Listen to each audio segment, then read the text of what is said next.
Hi everybody, Yote here, and I'm bringing you a new video series of my latest project that I'm going to be taking on, and I'm going to do a blog with this one.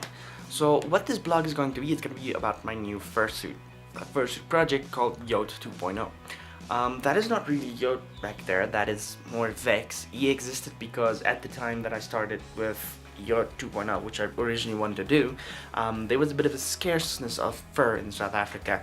More of the, can I say, rainbowish colors of fur, which is the green, lime green that I needed, and I couldn't find lime green, so I had to compromise on the color of the fur for this one. I like this fursuit.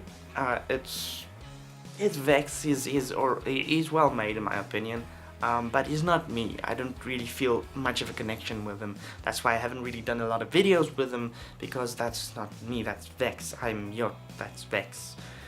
You know, it's a bit of a it's emotional connection to your original persona, and I really liked the design of Yote more than I like Vex. But Vex is nice. I like him. He's a fursuit. At least I've got a fursuit. What I'm going to be doing with this video blog is I'm going to be updating you on how I am going to make Yote 2.0 an existing fursuit. I've done some research into what it would cost me to commission a renowned American fursuit maker, actually my favorite fursuit maker, and it costs around $3,700, which roughly translates into 50,000 Rand, and that's including shipping in the 50,000 Rand. And so what my plan was originally was I was going to open a savings account, and then in that savings account I would deposit money every so and then as I have money available in order to build up to that 50,000 Rand, which is it's a lot of money.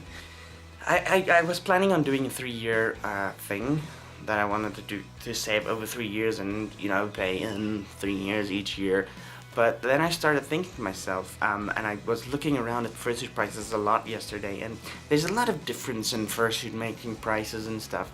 And then I realized that one fursuit maker actually asks $100 just to add an extra pocket onto the fursuit, which, you know, it's respectable because it's their work, you know, they can ask that, whatever. But I thought to myself, why would I pay $100 if I can actually make that same pocket for far less than $100? Like, I could make it for about $1.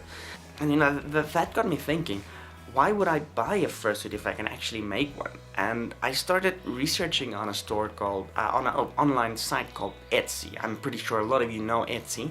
And I found this one girl. She's got a store in Etsy called StuffedPandaStudios. I think a lot of you know it. She's got like prefabbed fursuit stuff, and I saw a headbase on there, a resin headbase, toonie headbase, exactly what I want, for about $95. And I thought to myself, well, $95 and compared to $3,700, it's a significant difference. That translates to about 1,200 Rand, which is actually quite a significant difference. And obviously there's going to be a few extra parts, like, you know, a silicone nose that I've already got in my cart, and okay, so the shipping on that is $56, which is fine for the silicone nose and the headbase. It's still less than $3,700. And the fur that I'm gonna need is the lime green fur, which is also a lot less than $3,700. $65 for 2 meters, which is just above, it's a yard, and I don't know how exactly the American system works, but it's just above 2 yards. So I thought of doing that rather than commissioning a fursuit from a renowned maker, because I know how to make a fursuit, I know the basics, and it just makes monetary sense to, instead of spending $3,700, I can maybe spend that money instead on making my own suit and actually developing my own talents. So what I'm going to be doing with this video series that I'm going to make, starting with this video, is I am going to be updating you as far as I go, where I find the materials to make the suit, how I make the stuff that I use on the suit, and when, where, and how, basically. Yeah, and that is the goal with this video series. So yeah, I'm really hoping I can actually finish the suit. I'm giving myself about, give or take, a year or so to make it. I'm hoping I can do it faster than that, but just also remember, I am a full-time student. I work about 36 weeks of the year, which is quite a lot, off about half of the year or so, Well, that's pretty much more than 36 weeks, whatever.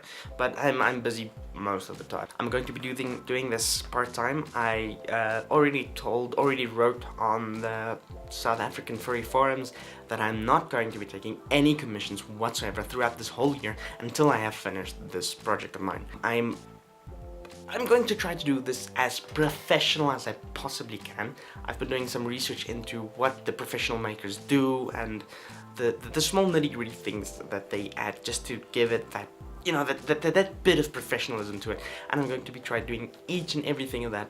Also, I'm going to be trying to do that pocket thing, and I'll show on the videos how I do the pocket thing, the hidden pocket in the tail or whatever.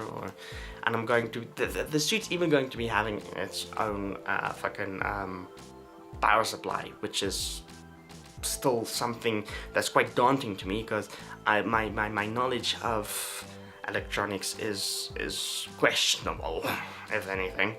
But I think I can do this, and I'm really looking forward to providing you guys with decent videos of how I do this, and I really hope you guys will enjoy this video series coming. I'm going to be updating as much as I possibly can, and I'll put the links to everything that I find in the description below. So here's to upping the game in the South African fursuit market, and hopefully from my experience with this project I'll be able to provide the South African furries with professionally made fursuits. Thank you for watching. Leave a like, don't leave a like, whatever you want to do, it's your choice, and stay fluffy.